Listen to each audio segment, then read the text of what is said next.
देखिए, वो तस्वीर मैंने देखी, आप लोगों ने भी देखी होगी। ये वही शख्स है सत्येंद्र जैन, जिनको कोरोना के समय में खुद वो कोरोना संक्रमित हो गए थे और जिंदगी मौत से लड़के निकले थे। उनके लिए लोग दुआएं कर रहे थे कि उनकी ज़िंदगी बच जाए, और जो बच के निकले तो वो दिल्ली के लोगों के लिए काम कर रहे थे, उनकी सेवा कर रहे थे। ये वही सत्येंद्र जैन है जिनके पिता की मृत्यु हो गई कोरोना के दौरान, और पिता की मृत्यु के 2 दिन के बाद वो फील्ड में थे, लोगों की सेवा कर रहे थे। आज बीजेपी के लोग जश्न मना सकते हैं, तालियां पीट सकते हैं, खुशहाली मना सकते हैं, खुश हों, अच्छी बात है। लेकिन ये अत्याचार की पराकाष्ठा है, प्रताड़ना की पराकाष्ठा है। एक व्यक्ति जो आध्यात्मिक सोच का है, जो कहता है कि जब तक मंदिर में पूजा नहीं कर लूंगा तब तक खाना नहीं खाऊंगा, 1 साल से उसने एक अन्न का दाना ग्रहण नहीं किया है। 37 किलो उस व्यक्ति का वजन कम हो गया है।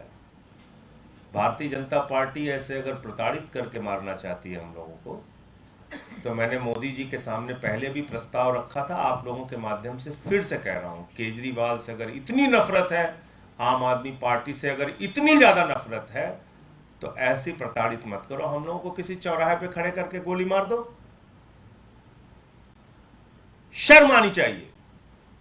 एक ऐसा व्यक्ति जिसने मोहल्ला क्लिनिक का मॉडल दिया जो पूरी दुनिया में आज प्रसिद्ध है, एक ऐसा व्यक्ति जो कोरोना के समय में अपनी जिंदगी की परवाह किए बगैर दिल्ली वालों की सेवा कर रहा था। आप ऐसे आदमी को खुश हो रहे हो, जश्न मना रहे हो, ताली पीट रहे हो, हाँ देखो इसका वजन कम हो गया है, तो ये तो बिल्कुल मरणासन्न हो गया है, ये तो बेचारा एकदम ऐसे खड़े भी नहीं हो पा रहा है। तो ठीक है, वक्त है, समय है, हम लोग भी झेल रहे हैं, बर्दाश्त कर रहे हैं। बाकी मोदी जी से मैं इतना ही कहना चाहता हूं कि मोदी जी, क्रूरता की भी पराकाष्ठा होती है, इतनी क्रूरता मत करो, ये अच्छी बात नहीं है। राज्यसभा में जो बिल आएगा, तमाम विपक्षी पार्टियों की बैठक की जा रही है, रणनीति पर चर्चा हो रही है, क्या आप ये कह रहे हैं कि वहां से एक स्थिति तो साफ हो जाएगी कि 2024 में विपक्षी एकता किधर जा रही है, क्योंकि आपने उसके लिए सेमीफाइनल शब्द का इस्तेमाल कर दिया? देखिए, लोग कहते हैं कि भाई बीजेपी के खिलाफ सबको एकजुट होने की जरूरत है। ये भी कहते हैं कि लोकतंत्र को बीजेपी खत्म कर रही है, संघीय ढांचे को खत्म कर रही है, संविधान को खत्म कर रही है।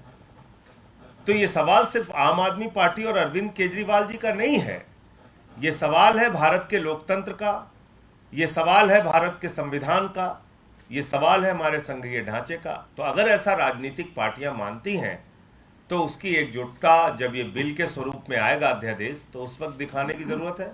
सबको एक साथ आकर इस बिल को गिराना चाहिए, क्योंकि बीजेपी के पास नंबर नहीं है राज्यसभा में। सारी विपक्षी पार्टियां अगर एकजुट होती हैं तो ये बिल गिरेगा। तो उससे तस्वीर साफ हो जाएगी 2024 की। आप ये मान रहे हैं कि विपक्षी एकता को लेकर, क्योंकि बहुत सारी तैयारियां चल रही हैं। हमने कहा, केजरीवाल जी ने भी कहा कि इसका एक सेमीफाइनल है। सेमीफाइनल का मतलब एक तस्वीर सामने आएगी जहां पे विपक्षी एकजुटता पूरे देश को दिखेगी।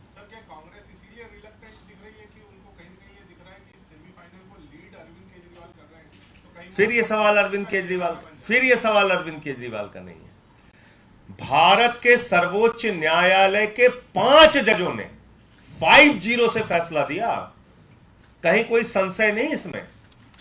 संविधान पीठ की 5 जजों की 5-0 से जो फैसला दिया गया, उस पर अगर हथौड़ा चलाने का काम मोदी जी कर रहे हैं, तो क्या भारत के सर्वोच्च न्यायालय के अधिकारों को बचाने के लिए हमें एकजुट नहीं होना चाहिए? क्या भारत के संघीय ढांचे और लोकतंत्र और संविधान को बचाने के लिए हमें एकजुट नहीं होना चाहिए? तो इसमें सवाल कांग्रेस पार्टी या आम आदमी पार्टी का नहीं है। यह सवाल है जिस बुनियाद पे हम जिंदा हैं और चल रहे हैं, जिस बुनियाद पे पूरा भारत और 140 करोड़ लोग खड़े हैं, वो बुनियाद अगर हिलाने और गिराने की कोशिश की जा रही है, तो कम से कम उसको बचाने के लिए तो हम सब लोग एक साथ आए। नमस्कार, मैं हूं मानक गुप्ता। अगर आपको हमारा ये वीडियो पसंद आया हो तो इसे लाइक और शेयर जरूर करें, और हां, हमें सब्सक्राइब और फॉलो करना ना भूलें, ताकि आप देश और दुनिया की कोई खबर मिस ना करें। तो जुड़े रहिए हमारे साथ और देखते रहिए न्यूज़।